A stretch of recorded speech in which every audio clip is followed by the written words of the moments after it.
नमस्कार दोस्तों, मेरा नाम है महेंद्र। वेलकम टू विशिष्ट ज्ञान। विशिष्ट ज्ञान के इस वीडियो में हम मध्य प्रदेश के गठन के बारे में पढ़ेंगे। मध्य प्रदेश के गठन को हम दो पार्ट्स में डिवाइड करेंगे। पहले पार्ट में हम अविभाजित मध्य प्रदेश के बारे में पढ़ेंगे और दूसरे पार्ट में हम विभाजित मध्य प्रदेश अर्थात 1 नवंबर सन 2000 के बाद के मध्य प्रदेश के बारे में पढ़ेंगे। तो यदि आपको ये वीडियो अच्छा लगे तो वीडियो को लाइक, कमेंट, शेयर ज़रूर कीजिए तथा हमारे चैनल विशिष्ट ज्ञान को सब्सक्राइब करना मत भूलिए। तो बिना किसी विलंब के स्टार्ट करते हैं आज का वीडियो। दोस्तों, ये हमारा वर्तमान मध्य प्रदेश है। वर्तमान मध्य प्रदेश में जिलों की संख्या 52 है और जो 52वां जिला बना था वो टीकमगढ़ से अलग होकर निवाड़ी बना था 1 अक्टूबर 2018 को। इसके बाद दोस्तों आप ये जो देख रहे हैं ये हमारे मध्य प्रदेश की स्थिति 1956 के पहले की है। मध्य प्रदेश को 3 पार्ट्स में डिवाइड किया गया था और वो पार्ट थे ए, बी, सी। इन तीनों पार्ट्स की अलग अलग राजधानियाँ थीं जिसको हम आगे डिस्कस करेंगे। इसके बाद ये जो मध्य प्रदेश आप देख रहे हैं ये 1 नवंबर 1956 के बाद का मध्य प्रदेश है। इसमें छत्तीसगढ़ भी शामिल था। ओके, तो 1 नवंबर 2000 के बाद जब छत्तीसगढ़ अलग होता है मध्य प्रदेश से तो उसके बारे में हम दूसरे पार्ट में बात करेंगे। आगे देखते हैं। आज़ादी के पहले अंग्रेज़ों के समय सिंध, बिहार तथा उड़ीसा आदि राज्यों का गठन हुआ था। और आपको बता दें कि स्वतंत्रता प्राप्ति के पूर्व भारतीय राज्य क्षेत्र 2 वर्गों में विभक्त था, ब्रिटिश भारत एवं देसी रियासतें। दोस्तों, देसी रियासतों को भारत में शामिल करना बड़ा कठिन काम था, लेकिन इन देसी रियासतों में अधिकांश रियासतें भारत में स्वेच्छा से शामिल हो गई थीं, लेकिन 3 रियासतें ऐसी थीं जो भारत में शामिल नहीं होना चाहती थीं और वो रियासतें थीं जूनागढ़, हैदराबाद तथा जम्मू कश्मीर।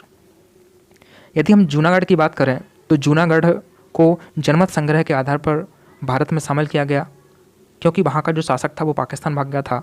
तो वहाँ की जनता के द्वारा रेफरेंडम के माध्यम से, जिसको हम हिंदी में जनमत संग्रह बोलते हैं, भारत में शामिल किया गया। इसके बाद यदि हम हैदराबाद की बात करें तो हैदराबाद को सैन्य कार्यवाही के माध्यम से भारत में शामिल किया गया।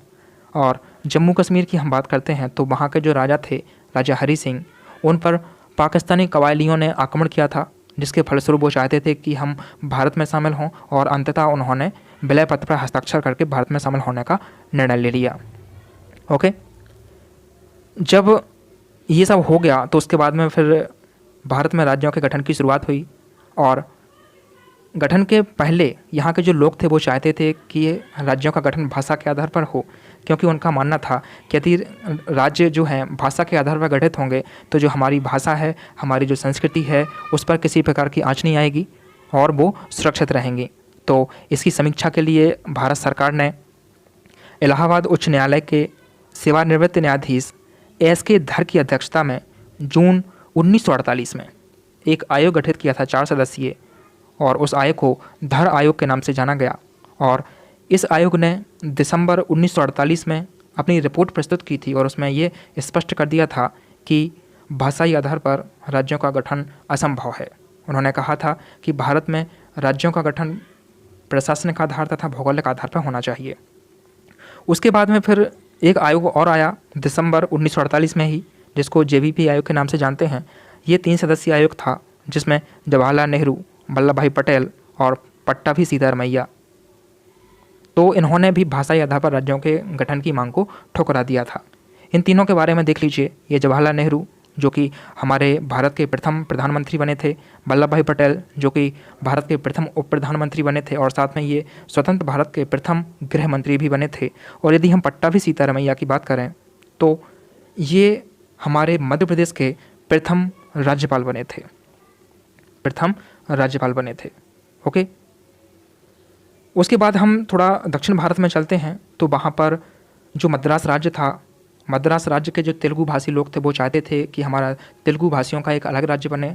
तो वहाँ के लोग अपने एक प्रसिद्ध नेता पोट्टी श्री रामुलु के नेतृत्व में आंदोलन कर रहे थे तेलुगु भाषी राज्य के लिए।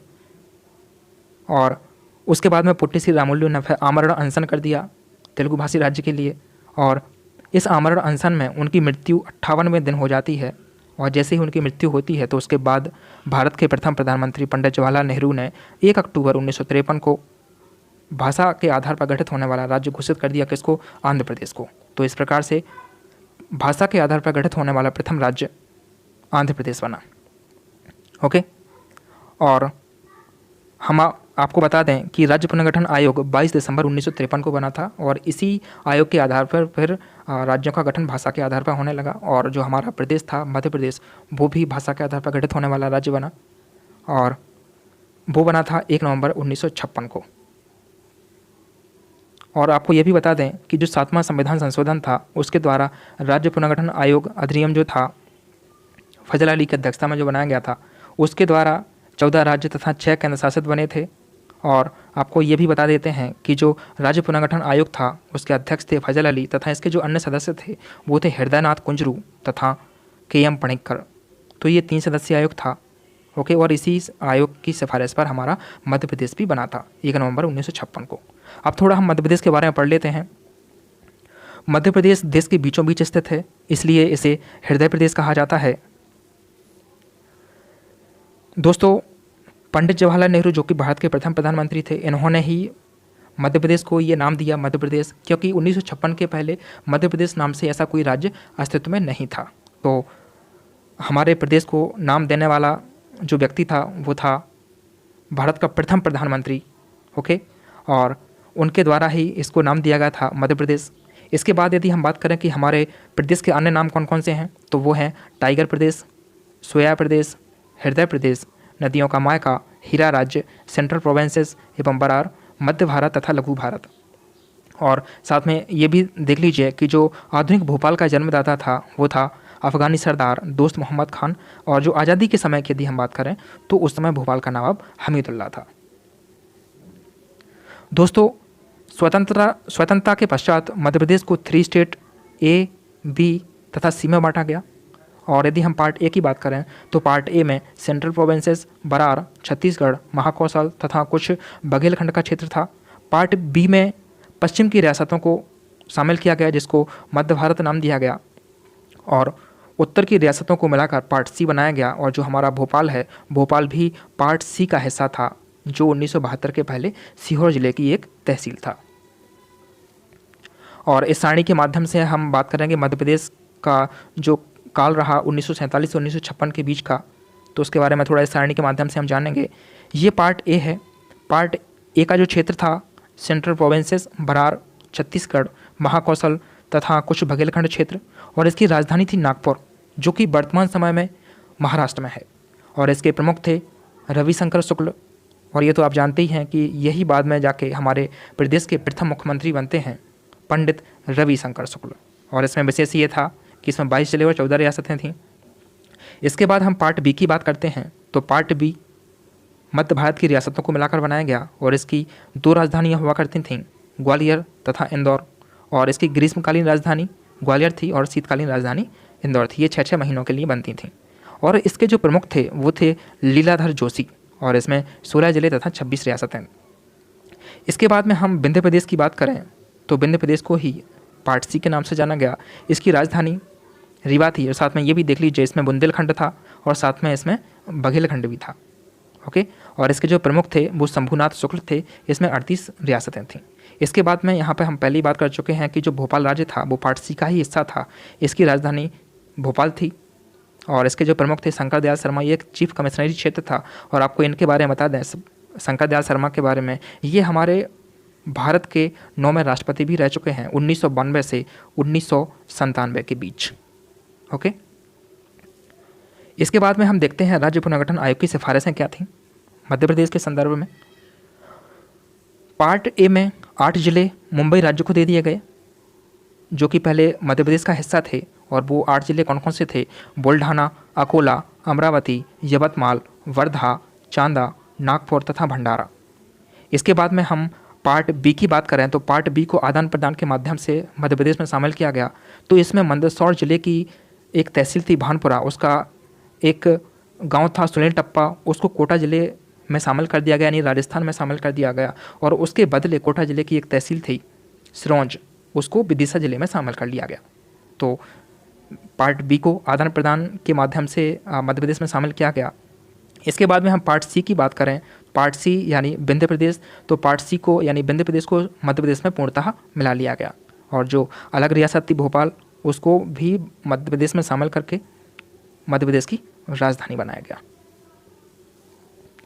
इसके बाद में देखते हैं आगे मध्य प्रदेश के गठन के समय, जब हमारे मध्य प्रदेश का गठन हुआ था 1 नवंबर 1956 को, तो उस समय 43 जिले तथा 8 संभाग थे और उसके बाद में फिर 26 नवंबर 1972 को क्रमशः 2 जिले बने थे और वो थे भोपाल जो कि सीहोर जिले की एक तहसील था, यानी सीहोर से अलग करके भोपाल को बनाया गया था, तथा दुर्ग जिले से राजनांदगांव को भी बनाया गया था। तो 26 नवंबर 1972 को सीहोर से भोपाल को जिला बनाया गया अलग करके और दुर्ग से राजनांदगांव को अलग करके एक जिला बनाया गया। तो इस प्रकार से जिलों की संख्या 43 से 45 हो गई थी।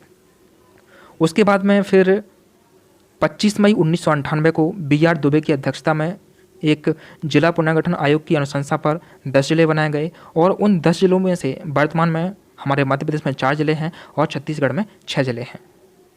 ठीक है, तो इस प्रकार से 10 जिले बने और 45 + 10 55 जिले हो गए थे। BR दुबे की अध्यक्षता के बाद जब जिलों का गठन हुआ था तो 55 जिले हो गए थे। उसके बाद में फिर 30 जून 1998 को ही सिंहदेव समिति के द्वारा 6 जिलों की अनुशंसा हुई और उन 6 जिलों में से 3 जिले अभी मध्य प्रदेश में हैं और 3 छत्तीसगढ़ में हैं और इन 6 जिलों के साथ में हमारे प्रदेश में जिलों की संख्या 61 हो गई थी। और इस प्रकार से 1 नवंबर 1956 को मध्य प्रदेश में जिलों की संख्या 61 थी और संभागों की संख्या 12 थी। ठीक है, तो ये तो था पहला पार्ट। पहले पार्ट में हमने देख लिया कि मध्य प्रदेश 1 नवंबर 1956 से 1 नवंबर 2000 के पहले तक कैसा था, उसके बारे में किस प्रकार से जिलों का गठन हुआ वो हमने इसमें देख लिया। और इसके बाद में हम आपको थोड़ा सा एक होमवर्क दे रहे हैं। ये आप जो देख रहे हैं ये आपके लिए होमवर्क है और इसमें मध्य प्रदेश का ये ब्लैंक मैप दिया गया है, इसमें किसी प्रकार के जिलों का नाम नहीं है इसमें। तो इन जिलों को आपको भरना है। एक ब्लैंक पेपर लीजिए, उसमें मैप को बनाने की कोशिश कीजिए और साथ में सभी जिलों का जो क्रम है या फिर जो स्थिति है संभागों के आधार पर उनको बनाने की कोशिश कीजिए, लिखने की कोशिश कीजिए। और आपको ये याद होना चाहिए कि कौन सा जिला कहाँ पे है। थोड़ा एग्जाम्पल के लिए मैं एक ज़िले का नाम बता देता हूँ, एक ज़िले की स्थिति बता देता हूँ। जैसे एक तो ये अपना ज़िला है, ये छतरपुर है। ठीक है, इस प्रकार से आपको देखना है। ये छतरपुर हो गया और ये जो आप देख रहे हैं ये हमारे प्रदेश की राजधानी भोपाल है। तो ये आपके लिए होमवर्क है और इस होमवर्क को कंप्लीट कीजिए। ओके, और यदि आपको ये वीडियो पसंद आया है तो मैं पहले ही बोल चुका हूँ कि लाइक, कमेंट और शेयर ज़रूर कीजिए और चैनल को सब्सक्राइब कर दीजिए। तो इसी के साथ इस वीडियो को ख़त्म करते हैं। जय हिंद, जय भारत।